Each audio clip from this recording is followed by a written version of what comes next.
Welcome back to Jak and Daxter. We're back at the beach level now that we've turned the blue eco vents on. A few things should be happening here. Excellent. In this part, something happens. Now, Oh, shit. John, this is a brain scratch part. You know that's a lie. Oh, no. Apologize. Stuff on the screen happens, technically. But whether or not we happen, Brain So scratch can I- comms, we happen. happen. So, can I go to sleep now? No, you're the one who's been talking over this entire game so far. Yeah, it's like you played the game. I just love the Jak and Daxter series. It's one of my favorite games from one of my favorite franchises from the PS2 generation. Although, as much as I talk about 2 and 3 being better overall, I do tend to play Jak and Daxter 1 more often, simply because it's shorter and more comfortable, you know? Do you guys take length into consideration when you're revisiting something? Yes. Yeah, yes. I do. Like for example, I loved Bravely Default. I'm probably not going to replay that game anytime soon because I don't have 80 hours to spare. Or if I did, I'd probably want to be spending them on a different game. So like if I'm going back to replay something, it's usually a shorter game unless if it's one of my all-time favorites. So, I think that's probably why, you know, it's the same sort of thing, like, with Lewis. I love Paper Mario: The Thousand Year Door. I think it's a better game than Paper Mario 64. But I tend to replay Paper Mario 64 more often because it's a shorter game, and thus it's easier to fit into my schedule. Yeah, it's like if I can't fit a game in, if I'm really busy or something, then I'm just discouraged from starting the game in the first place. But with Jak and Daxter, I can actually 100% this in one marathon sitting of like 4 hours. Why'd I play the game again? I don't know, you were in the mood for it? You can make Lewis do 2 and 3 if you want. Because you were afraid that if you announced that you were playing Jak and Daxter, Lewis would steal it from you. Yeah, quite possibly. Sorry about that. No, it's fine. Well, like the last time I remember one time on Facebook, I was like, maybe I'd want to do Final Fantasy IV, and then John was all like, oh, you do Final Fantasy IV, I'll be watching you, Ted. And Like a hawk! Like, okay, I won't do it, Jesus. Caw-caw! Oh, God. No, it's alright. It's refreshing when someone plays a favorite game of mine. These parts where you shoot cannons at iron boxes from a distance are so fucking finicky. Okay, now I have a question for you guys, Lewis and Ryan. How long did this game take you to beat the first time you played it? About 8 to 10. To beat, actually only a few hours. To 100%, yeah, about the same amount. Okay, because this game came out 2001, right? Yeah. How old were you guys then? I was about 12. 14. Okay, I think that okay, that makes sense. Because like I'm thinking back to when I played games when I was really young. It took me like months to beat a game. Mostly not like months of like actual hours game time. I'm just thinking like months of real life time. Because like I think for one I was younger when I played a lot of these types of games, but also like I had like school and stuff, so I could only really ever play like an hour or two every day. But if the game wasn't particularly good, it felt like months. No, like I'm thinking about like some of my favorite games of all time. Like I got Paper Mario for my birthday, and I didn't beat it until right. My birthday's in April. I didn't beat it until right before Christmas. That year. So. I should probably explain what just happened since we were talking over Daxter explaining it, but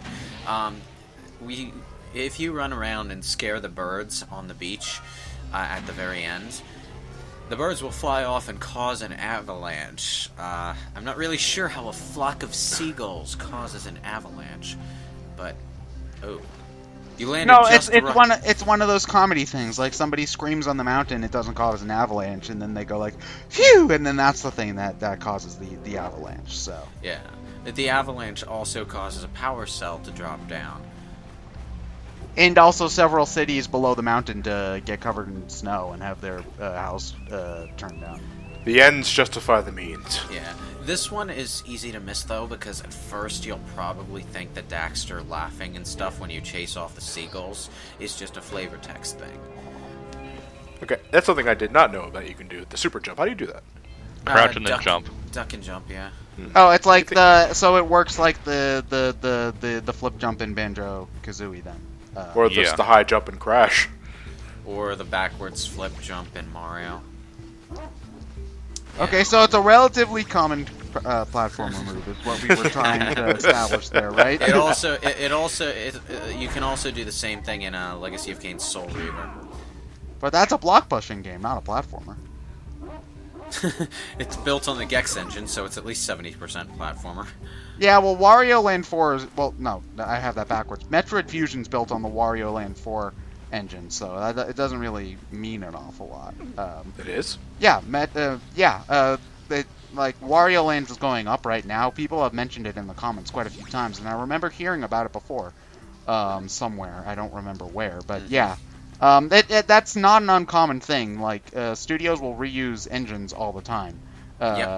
Because it's faster than, like, repurposing an old engine is way faster than building a new one from scratch. Every single time you make a new game, glares at Sega. But to be fair, I think they only did that once for Unleashed, and then they just went back to Havoc after that. No. When they made Heroes, they just dropped the Adventure 2 engine and then made a completely new one for some reason. Havoc is just the physics engine. It doesn't really have anything to do with the graphics, so I'm pretty sure Unleashed still uses the Havoc physics engine. I'm just not really sure what the hell kind of engine they were using in Sonic 06. It was. Well, no, you're probably right. Yeah, you're right. Yeah, it's just, a physics engine still needs to be programmed right, and they didn't program the physics in Sonic 06 very well at all. Well, that's why spin kicking on a box will cause it to float. As we all know. Going back to Misty Island. What did we not do this time? A few little things. So was I know there you any? caught the cat. So you just there are new levels that you can go into, right? Are you just? Yeah, I'm just doing some clean out. Yeah. Okay. All right. You said you're not going into the snow level at all. Yeah. Let me guess. That one's annoying. It's more just boring, honestly. Okay. Yeah. What do you do? You run around in snow and look for shit over and over and over again. You know the parts of Super Mario Galaxy 1 that are just really wide open and explorative? It's like that, except larger. It's kind of got Spyro the Dragon syndrome. Spyro's like I played Spyro 2. The levels didn't seem too big in that game. Spyro 1 is a little bit worse about that, I think, but it's just, they tried to make things a little bigger than they needed to be, and it's not as intolerable in Spyro the Dragon as it is here, honestly, because Spyro has a run button. Yeah, he's faster. I guess it just goes to show that bigger is not always better, ladies. Namco. Ted confirmed for Tiny Dick. Hey, you're willing to admit it at step 1. You can assume whatever about my dick size you want to, John. I'd rather not. Okay. Hey, let's all consider the wisdom of Austin Powers' father. I've seen like 30 minutes of Austin Powers in my life, so you're gonna have to remind me of this one. His Dude, you've spy seen car like is no a Mini. movies. His spy car is a Mini. Oh. And Mini-Me is ironically the tripod. What? You can use it as a kickstand. It's not the size, mate. It's how you use it. Oh man, I forgot you left that power cell behind last time. You're having some real problems getting to the getting to that platform in time with the Blue Eco. Let's be fair here. The power cells are kind of radioactive. Honestly, I'm surprised Jack's hair hasn't fallen off yet. No, it just causes him to grow a goatee. Oh, this He was might physically actually- incapable of growing facial hair before this game started. I have to commend you for that one, Ryan. That was a nice workaround. I never actually thought of trying to get all 3 of those blue eco clouds before. Yeah, thanks for the compliment. It took me a long time to figure that one out. Was Well, there you- editing? Question mark. Thanks. Yeah. I cried blood. You can do that with just 2, but it's really precise. Jak 1 does have a few particular situations where you have like just barely enough time to get something done, and it's usually something that doesn't kill you, so you can just go back and try it and try it and try it until you actually do it. Nah. Catapult fail. Well, Oh, that's another how it would thing- happen if you were actually standing on that point in a catapult. Another thing you want to be doing at this point in the game is collecting precursor orbs, because there are 2 specific NPCs in the 3rd hub world. Only 2 NPCs, and you talk to them at the same time. They have 3 power cells that they're willing to sell you. No quests, just power cells that they're willing to sell you for 90 precursor orbs each. So to get all of those, you obviously need, let me count, 270. It took you way too long to figure that out. Like they didn't shove your multiplication tables down your head in elementary school like they did mine. Or Yeah, but that was back in elementary school. You know, no, like I'm not gonna. I still remember all of those. It takes me like half a second. So yeah. Okay, I am a prime example of why today's elementary school math teaching stuff is bullshit, because even the stuff that they were teaching us back then, I always found it a little too roundabout. It's like multiplication tables. No, I'm just gonna stack the numbers up in my head until I get an answer. Maybe it's a few seconds slower, but you know, if I really needed to calculate things on the fly at the speed of light, I'd use a calculator. We have them on our phones now. And now they're trying to teach you not just to, do the actual problem, but to transmute that problem alchemist style into another problem and then solve that instead. Okay, sure. Math has never been one of my strong suits. That's why you're all artsy fartsy and not mathy. Yes. Wathy. What? Okay, that one doesn't work as well as I thought it would in my. No, brain. mathy wathy works fine. My artistic skills come from the pain of not learning math.